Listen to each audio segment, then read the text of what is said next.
NYU sophomore Aloni Belcher claimed her roommate urinated on her as she slept in their shared dorm room inside the Broome Street Residence Hall. The Tisch School of the Art student told the Post she was roused from slumber shortly before 5:30 a.m. on April 12th by her allegedly inebriated roommate, who was squatting over her and peeing.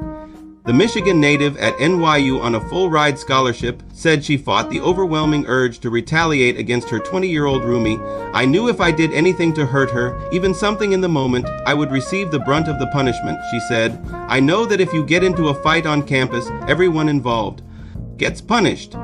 The roommate urinated on her clothing, bedding, and mattress, she said, evidence she provided to school officials. "They made me move to a different room inside the same dorm when I asked for temporary housing," explained Belcher. "I asked why I had to move, and they asked, 'What do you expect?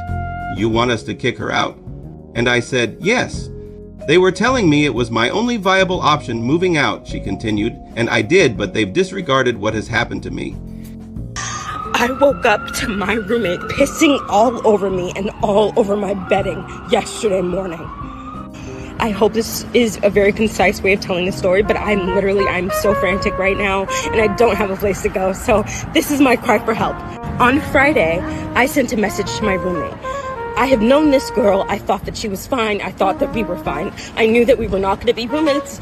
I knew that we wouldn't be roommates for the next year, but I was honestly okay with that. So on Friday, April 11th, I texted my roommate saying that she needed to be more quiet in general on the phone. This is the text message that I sent to her on Friday at 7 p.m. In this message, I said, "Can you please be quiet? Quieter, you can read the message yourself." I didn't think this caused any problems. I texted her that. I got no response. So I'm thinking that she understands where I'm coming from and everything is fine. I was wrong. At 5:26 in the morning, I wake up to my roommate squatting over my face, my arm, and my bedding, and she's pissing directly on me. It's all over my sheets. It's all over my bedding. I say, "What the fuck are you doing?" Or something along that lines. I don't remember exactly what I said in the moment. She looks at me and she goes, "Oh, sorry." Like she wasn't expecting me to wake up. I was so utterly disgusted and I did not know what to do. So I took all of my bedding off of my bed, and even it was down to the mattress. The mattress was soaked in piss. My mattress topper was soaked in piss. Everything was. I took all of my bedding off one by one. I realized that my mattress was soaked. So I go to the bathroom. I start to realize how traumatizing this was, how bad this was in the moment, and I didn't know what. I was just trying to keep myself calm because I knew that I couldn't do anything too bad in this situation. So the first thing I did was I took a rag and I washed the piss off my own bed, and I put all of the fucking piss covered things in a corner in the room.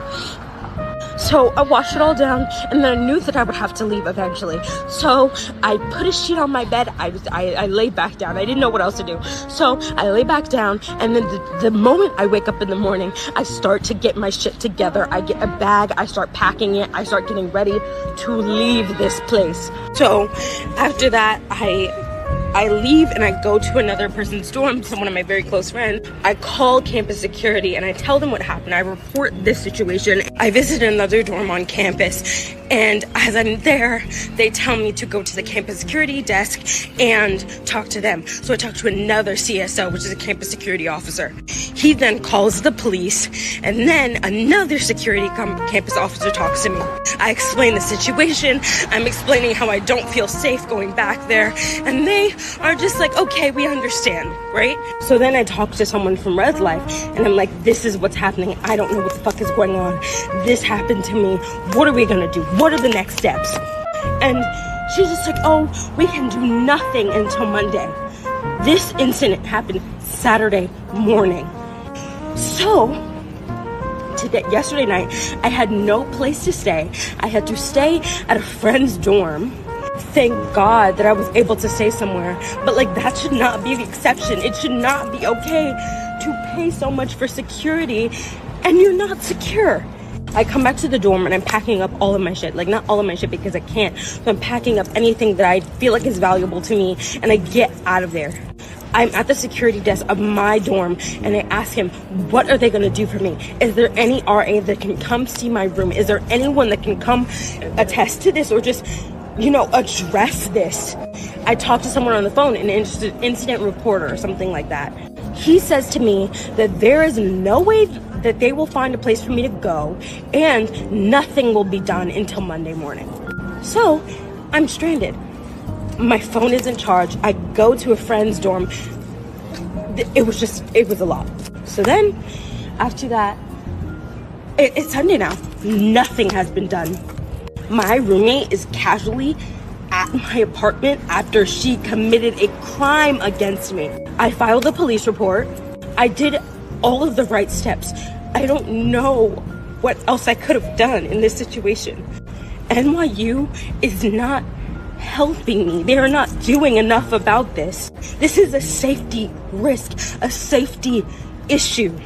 I feel so utterly violated as a person, as a human being. And for NYU, who praises itself about its security and having an RA at home, and they know RA came to see me ever. I've only emailed an RA and they have talked to me. That's it.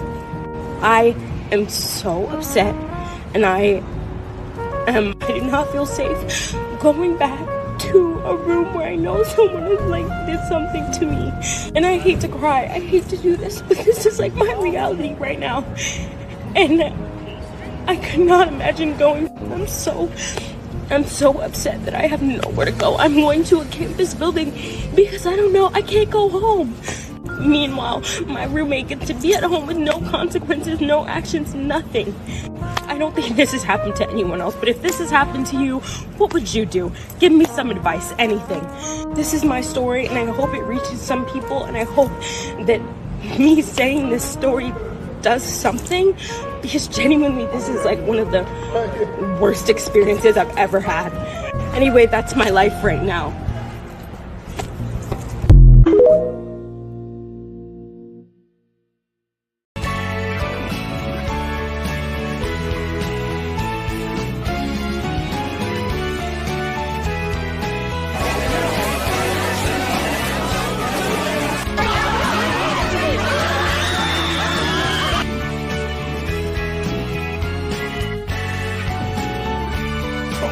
You don't have the cards. You're buried there. Your people are dying. You're running low on soldiers. Listen, you're running low on soldiers. 1, 2, 3. All right, bye. Thanks for the fun.